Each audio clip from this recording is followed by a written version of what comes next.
आज आमे देखिबा घरोई दही बरार प्रस्तुति प्रणाली। मो किपरि साधारण भावे प्रस्तुत करूची आपण माने एटा। आज किछि बतुरा जाइथिबा बिरी को मो एठी बाटी नैची।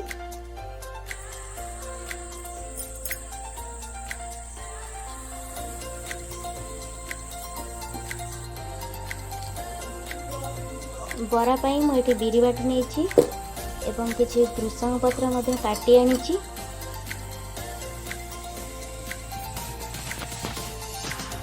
एथिरे आमे किछि सुजी पके नबा।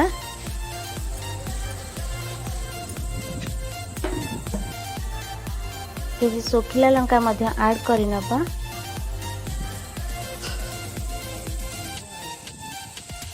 आवश्यक अनुसार लूण भी पके नबा।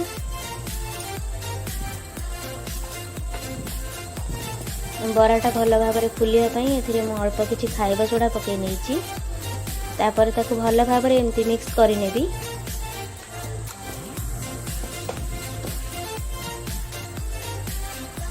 एथिरे किछि कुटा जीरा पके नेली।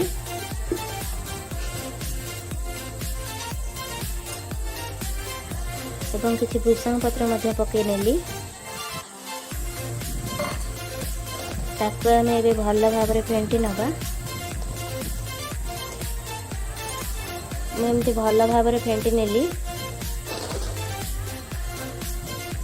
एवं यहाँ अल्प किछि समय रखिदबा। तापर आमे बराटा को छाणीबा। बरा प्रस्तुति पई देखंतु किभଳି भाबरे हमर प्रस्तुति हे गला।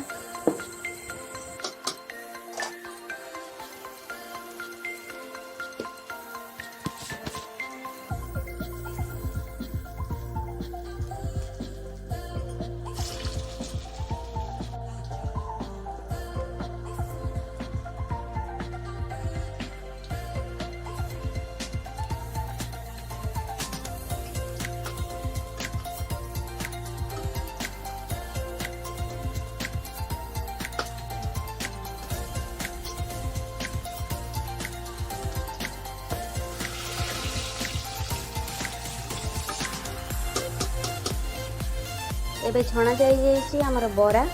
आमे एबे याको पानी रे पकै नबा।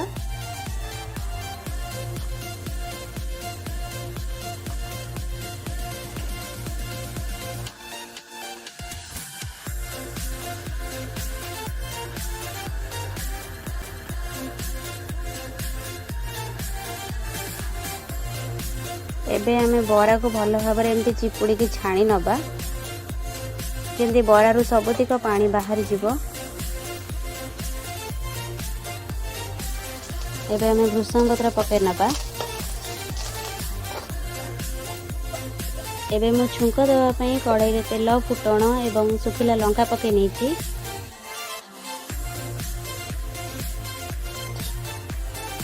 आमे एथिरे किछि अल्प दही नै जाइछे। एथिरे किछि धनिया पत्र पके नबा।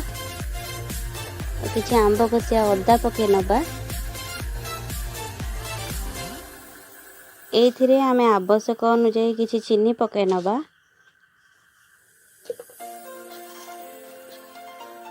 एवं चिपुड़ा जाइथिया बरा को एथिरे पके नबा।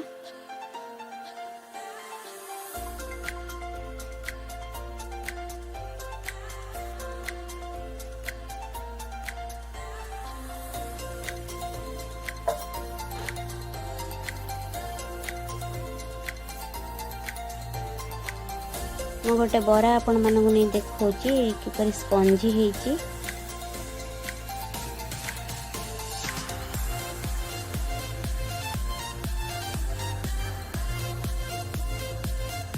एबे एथिरे आवश्यक अनुसार किछि लूण एवं किछि चीनी पके नेले। हमको जेहेतु राग पसंद नुहे सेति पई आमे लंका गुंड पकेनु।